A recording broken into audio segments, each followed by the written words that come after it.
All right, everybody, welcome back to Madhouse Unfiltered. This is episode 9, and today I'm here with longtime Bowman Gray Stadium driver Mitch Gales. Before we get started here, I just wanted to thank MJ Printing and Graphics for their continued sponsorship of the show. Visit their website, mjcustomprinting.com, to learn how they can help your vision come to life. So what you up to today, Mitch? Oh, just sitting here talking to you, man. Perfect. All right, we're going to go ahead and get started how we always get started here. So how'd you get your start in racing? Well, I grew up as a kid as a fan, my mom and dad were racing fans. Now, they weren't involved with racing like you see so many dads and stuff like that, but they kind of introduced me to it. I started going to Bowman Gray Stadium with them, I don't know, probably 77, 78, 79, through those years. And, you know, really, it got in my blood. Now, I kept up with Winston Cup racing. I mean, I was into it as a kid. You know, all other kids. And, of course, I enjoyed stick and ball sports and loved that stuff, too. But, you know, you didn't see very many kids in the 70s that really liked racing. But I kept up with it. And I guess, like I said, along probably in the early 80s, we didn't really go to the racetrack. I didn't go to many races. I kept up with, I was, like I said, kept up with the Cup stuff and kept up with some of the stadium stuff just through Southern Motor Racing magazine. And but then, you know, I got up in high school or whatever, and then just kind of really what got me going, I guess, to solidify I wanted to race was in 1986. I was a senior in high school. And like I said, I hadn't been to the racetrack in years. And so I went to Caraway Speedway for an Easter Monday race. And man, just the smell of the racetrack and all that deal, just brought it back. And my life kind of just took a trajectory for sure. I had to go racing. So, and you know, I ended up buying a car in the fall of 88, a Caraway car, baby grand car, and which was the same car I run at the stadium for all those years. But so I started in 89 at Caraway, and then they started four-cylinder stadium between in the 90 season, and I really wanted to race at the stadium, so that's where it all started, stadium-wise, anyway. There you go. Do you remember your first time behind the wheel of a race car? Oh yeah.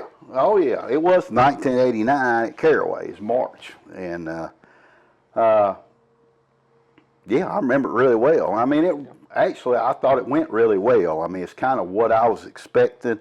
I never expected it to be easy, but it kind of came to me pretty good. But I had a lot of problems as that year went on, car-wise, and I didn't really get to race that much. Had just all kind of motor struggles and everything. So, right. You know.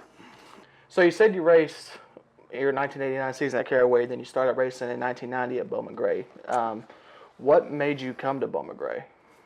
Well, like I said, as a kid growing up, I really started, that was the track I really loved. Like I said, we went to Caraway some too. My dad took me to Caraway a few times. I remember seeing Sam Ard race down there and Morgan Shepherd and people like that. But the stadium just had a special draw to me for whatever reason. You know, I guess that was the first track I ever went to, and I went to it the most.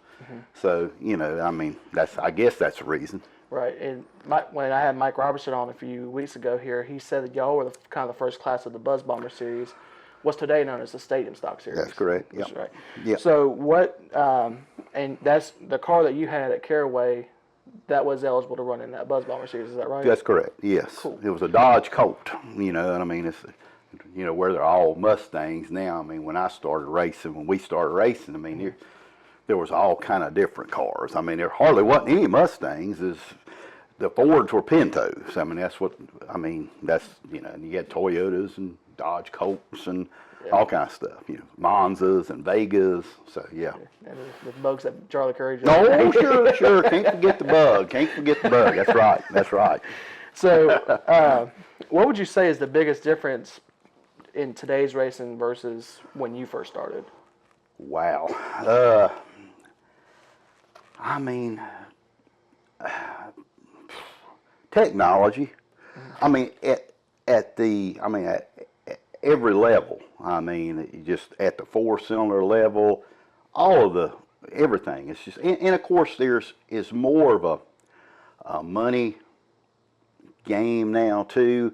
I mean, I think when I first started, and I mean, it was a lot different. I'm sure for guys that started 30 years before that, but I mean, it's the money. You used to have to make stuff and do your own stuff to find speed, but now you can buy speed. I mean, it's just so. I mean, that's the biggest thing, and I'll be honest with you. I think that social media has affected it.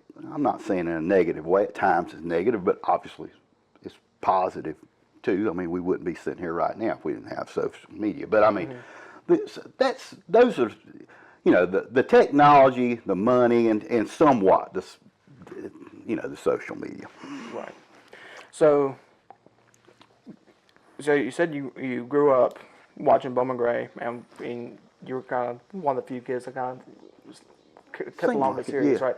Who would you say were some of your models at Bowman Gray, role models at Bowman Gray? Oh, like when I was a kid or whatever. Yeah. I was a Paul Radford fan back in the late 70s. It was at that time frame that I was going. I mean, it was him and Ralph Brinkley. They was battling that, and you had Johnny Bryant and Philip Smith also. But I mean, I always kind of liked Paul Radford, and then then when I started going back there in the mid '80s, after I kind of started liking Satch Worley quite a bit. So I admire all those guys. I mean, I remember Jimmy Johnson racing Sportsman and Dink Osborne and them guys like that. But I mean, I wouldn't, I'd say Radford was probably the one I pulled for the most. But I enjoy watching the racing and, enjoy looking at all the competitors and watching them. I mean, it's hard to say I just had a dead nuts favorite or somebody I really looked up to a lot, Right. And kind of leaning more into your career at the stadium here. So whenever I talk to somebody in the pits or I see on social media or anything, you're kind of revered as one of the nicest guys to deal with at Bowman Gray, and that's kind of a rare title to have at a place called the Madhouse. Well, yeah, I guess. So what's your philosophy going into a race weekend? I'm competitive now. I don't want to just pull over and fall back and let people go. But I'm interested. I do care about trying to do what I think is the right thing. I mean, and that not to say when you're trying hard you can mess up and run over somebody. I reckon I have. I mean, there's been people, lots of people that's not been very happy with me. So, so my current competitors at times probably hasn't been happy with me. But, I mean, my philosophy is to run as hard, but my enjoyment of it is I enjoy driving the car and stuff, but I do want to be successful, and that's where I get my enjoyment. When I go out there and run 14th and 14th, I'm not just happy doing that. So, but my philosophy is try to race hard, but race the right way, race my competitors like I would want to be raced. Right. That's my philosophy, really, in a nutshell. Right. And so you raced in the stadium style division. I know we keep calling it the Buzzbombers back then too. Yep. And you raced that up through like 2001. The 2001 was your breakout season where you won the championship and the Top Gun award. So take me through your 2001 season and what made that so successful? Well, like I said, it's kind of going back to, I raced, like I said, started in 1990, and I had some really good runs after, really, I would say 93 was my breakout year. But I couldn't win a race. I mean, from 93 to 95, I think I finished second 6 or 7 times. And all of them but one was to Randy Moore. So, but You know, so to really answer your question, I mean, 2001, I had speed. I had changed some stuff on the car. I was able to, what I was going to say, all through the first 9 years I raced, I was running a little 1600 engine, which was the smallest engine over there, and it's a pound per cc, and you had to weigh 1,800 pounds. So I was under CC'd for what the weight of the car was. So, but I made some changes and was able to go to 2.0 engine, a bigger block or whatever, and that helped. And you know, we really just, it was a magical year because I mean I drew good too, and that enabled me to win as many races as I did. Because I drew good. I was running good enough to finish in the top 5. Didn't really matter where I started. But you know, if I had started behind a Randy Moore or Ronnie Bassett or whoever, or Charlie, or you know, one of those really fast cars, that's where I wasn't going to be able to pass them. But so the draw, I drew well, and I had good luck. I didn't have any failures or wrecks or anything like that. And like I said, you know, I actually should have won 7 races that year. I gave one away behind the steering wheel, and I got took out. It was not an intentional deal, but it just worked out that way. But so yeah, it was a big year. I mean, it really was. It was you know, it was a real close points battle between Randy and I. And I was able to come out on top. You know, just right. It was good. And when I was getting my stats here from Justin Mincy, he mentioned that there's a famous photo of you shaking hands with Randy Moore after you won that championship. So yeah, there was a little bit of controversy there. We went up there and you know, we draw. So I mean, it's double points. So I think Randy was actually maybe leading by 4 points or 8 points, I'm not sure, maybe 4. So when we drew, I drew about mid-pack, and Randy drew in the back. And, you know, I didn't run radios at that time or anything. So, I mean, you know, my job, all I could do was go out there and run as hard as I could, try to pass as many cars and get as far forward as I could get. And, you know, and about halfway through the race, I started looking up and seeing if I seen pink in the mirror, because he was getting close. And towards the end, I did see he was getting close, and I mean, it was a point I think I was running 3rd or 4th. I really wasn't going to move up no more. So, but he had some kind of a deal with another competitor, Kenny Bost, and they got into it, and I don't know exactly how all that came about, but. You know, he ended up getting wrecked or whatever, and like I said, it just worked out for me. But me and Randy always got along great.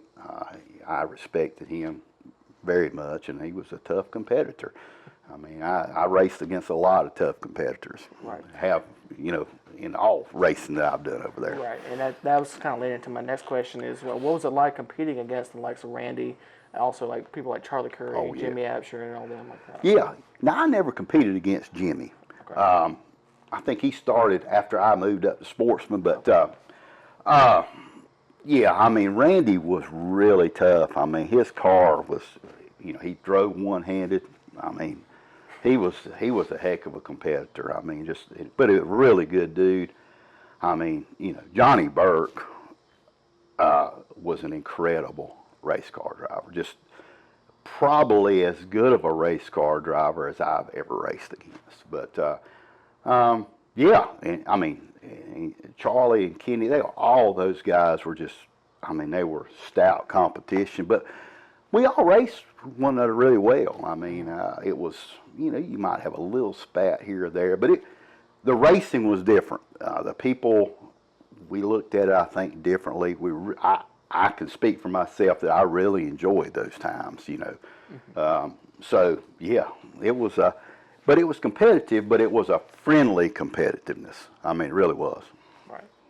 And speaking of competitors, I was talking a little bit with Charlie Curry before I came here and everything, and he wanted me to tell you that he's sorry for turning you across the 50-yard line. Yeah, that's a kind of an inside joke, I guess, between he and I. But we both know what happened, and he didn't mean to do it, but I actually I guess this was probably 97 or 98 that this happened. And at that, I was running, he was really outrunning me at that time frame, but I was running good, but he got behind me and I was pulling over. I was going to give him the outside. And when I pulled over, he was going to push me. And I mean, I was turning left and he hit me at the right time. I was on for a ride, but it wasn't the first time, and it won't be the last probably. But but yeah, Charlie and I, we raced together and really have been good friends. I mean, Charlie's a good dude, and I'm gonna tell you, man, Charlie, I mean, he's had a lot of success. I mean, he wins a championship over every 10 years. He takes 10 years off and wins one 10 years later, but Charlie could have, if he would have, he has a lot of, in my opinion, he had a lot of stuff going for him. I think that he could have been a successful modified racer over there if he would have chose to go that route. I think he had a lot of stuff going for him back there mid-90s and stuff. So, yeah, Right. yeah. So let's talk about your cars here a little bit. So you've always drove a bright yellow number 38 car. Tell me about that. Why?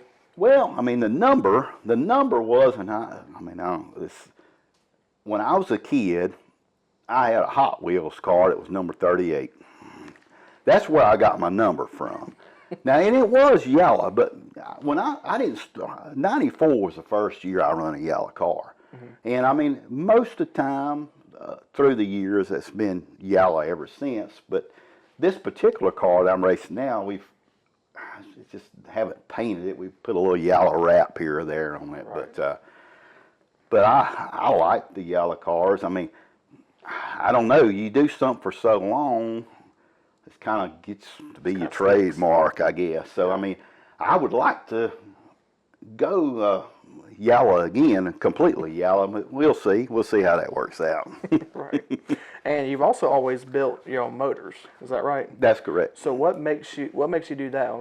I mean, there's a lot of these engine builders out these days. What makes you keep building your own motors? Well, it's always been, I couldn't afford to pay anybody else to do it. I mean, that's kind of the way it's been in my whole times I've raced. I've had to pretty much do it myself, or I wouldn't be doing it. So I mean, I've got to where I enjoy doing it, and I've done some stuff for other people also that have been successful. But yeah, I mean, it was more of I got to do it, because if I'm gonna race, I got to figure this out. I mean, kind of deal. So, so it's right. That's kind of the way it works. So, after you got done with the Stadium Stock Series, you worked your way up into the Sportsman Series. What year did you go to the Sportsman Series? 03. 03. Yeah, okay, I raced. You've been there ever since, right? Yep. Perfect. And what drove that decision to make you step up into the Sportsman Series at that time? Well, I wanted to move up, and I felt like that's what I needed to do. And I mean, I think that was kind of the natural progression. Obviously, I jumped over street. Really don't remember why I didn't run street. I mean, I purchased a car from Mac Little, and it was just rolling chassis, and like I said, I put together a 6-cylinder motor and just run Sportsman. But I actually got the car at the end of 2001. Practiced it a little bit in 2002, but I raced 4-cylinder all, the mini stock or stadium stock in 2002. So I actually didn't run till race till 2003. But okay. Yeah. And like I said, I always get some stats from Justin Mincy before I come here. So he said, so you have 370 starts in the Sportsman Series. That's the 8th most of all time of the series. And you're one of 11 drivers to have more than 300 starts across in the Sportsman Series. And you're only one of 10 drivers to have more than 150 starts across all the series. Oh, wow. Across multiple series. So what has been your motivation to keep going all these years and kind of build up all your starts and your stats and everything? Yeah, I guess I just think too smart. I mean, I don't know. I mean, I really don't know. I mean, I just enjoy doing it. I'm driven by the competition, even though at times the way the racing and the way my racing is, you would think that I might, like I said, we talked about earlier, he might be happy just being out there. That's not it. I'm just driven. I just love to do it. I mean, I guess I don't, I hadn't found an exit plan yet. So I mean, and really, I don't know of one either. So I mean, that's just I enjoy doing it. I'm able to do it. Feel good doing it, and I guess that's the reason. I guess. Right.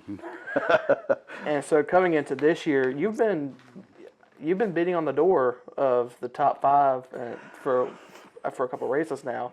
Are you doing anything different this year, or is it just same old Mitch?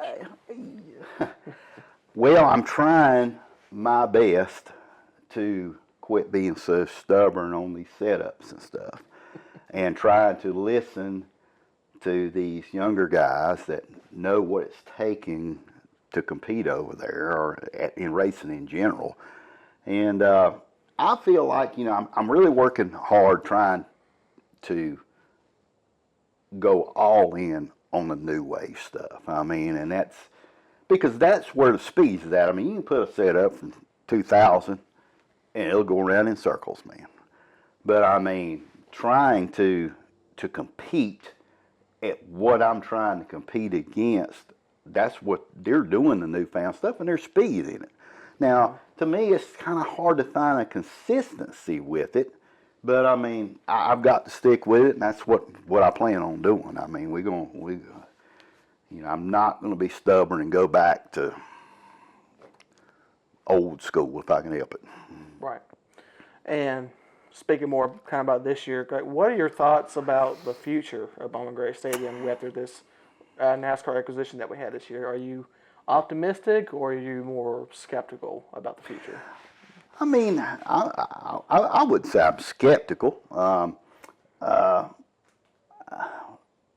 optimistic. I think for somebody like me, now I will say this, I think change is going to come in lots of areas.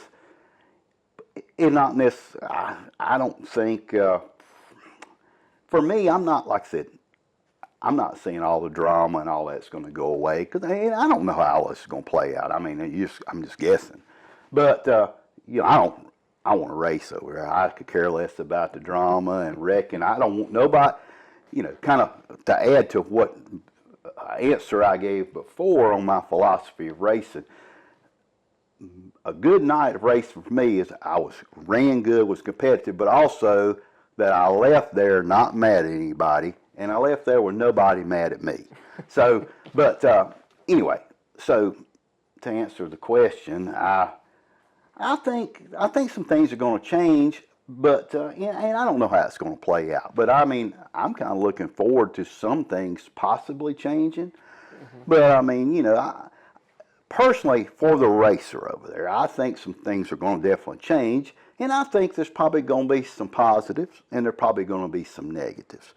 But I mean, we'll see how it plays out. I mean, I wouldn't say I'm really pessimistic about it from my standpoint for what it's going to do for my racing. I mean, Right.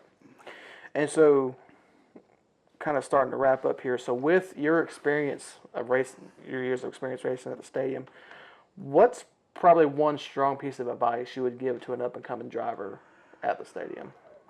Boy, the advice I would give to somebody is treat people, race people like you want to be raced. It won't always work out for you, but I mean, I feel like that because you'll get took advantage of and stuff, but there's nothing wrong with being right about stuff. But I mean, just, try to take care of your sponsors, and especially in this day and time we live in, like we was talking about the social media and stuff here. So, I mean, your sponsors and your partners expect more out of you because there's more opportunity out there now. So that's something I would say, because I mean, most people that try to do this aren't rich, especially at this level. So, I mean, it takes sponsorship to be competitive for most people. So, I mean, that would be my, advice, I guess. I mean, best that I know anyway. Right. And kind of one last question for you here. So, who would you consider to be most influential to your success as a driver? Man, that is a hard question for me to answer. And I mean, most people that you talk to, interview, or whatever, their dad was a big influence, everything. On my racing, my parents were big influences, molding me into the person that I am. But they never really supported my racing. I mean, like I said, they were racing fans till I got to doing it. I think they just didn't want me doing it or whatever, but they come around. But they never really were. My dad was never influential in it. Man, that's a hard question for me to answer. I mean, and other people can just answer that. I mean, I've had different influences over the years. I mean, different drivers that I have looked up to or wanted to not necessarily emulate everything about them, but looked at their competitiveness and stuff. But I mean, it would be hard for me to narrow it down to definitely not one person, probably not 2, 3, 4. I don't know. You know what I'm saying? I mean, it's not a very good answer, but that's the answer I got. All right, perfect. Well, again, I want to thank you for being on. I really appreciate you it, man. I appreciate being on. it. I'll give you this time here to thank your sponsors, whoever else you need to thank. Yeah. First of all, for sure, I want to thank my Lord and Savior, Jesus Christ, for saving my soul, for putting up with me, for his long suffering, continued long suffering for me, so for sure. And as far as family-wise, my wife, she really is not a big race fan. She used to go a lot, but she's never stood in my way. So she supported me by not giving me any grief about or anything. So thank her, and my daughter, she's a big fan and stuff like that. But as far as on the race car, I've got DL Outfitters, Randy and Ashley Lookabille. They've come aboard to help me the last couple of years and really have helped me this year. If it wasn't for them, it would be really hard for me to have been very competitive at all. And Auto Supply Company of Thomasville, they've sponsored me for 31 years, I think. So they helped me with some stuff. So, I mean, I really shout out to them. And, my crew guys, I've got some good boys that's helping me. John Shelton at the racetrack, and I got a new guy that I actually went to school with, Scott Kirk, and his son. They've been helping me this year. And I've got Landon Spivey that comes over sometimes that helps me here at the shop. And so, and I've got a lot of competitors and friends that help me when I need it, or we trade out parts, or they're not going to use this part and they give it to me, and they know who they are. But I get a lot of help. I mean, I really do get a lot of support like that. So, without naming a bunch of names, Awesome. Perfect. All right. Well, like I said, thank you again for being on. It's a privilege and honor, man. Yes, sir. And I appreciate everybody for tuning back in here. To make sure to like and subscribe for more. Next week, we'll have a very special modified driver on the show. I'll be announcing them later this week as well. So stay tuned, and thank you all again for watching.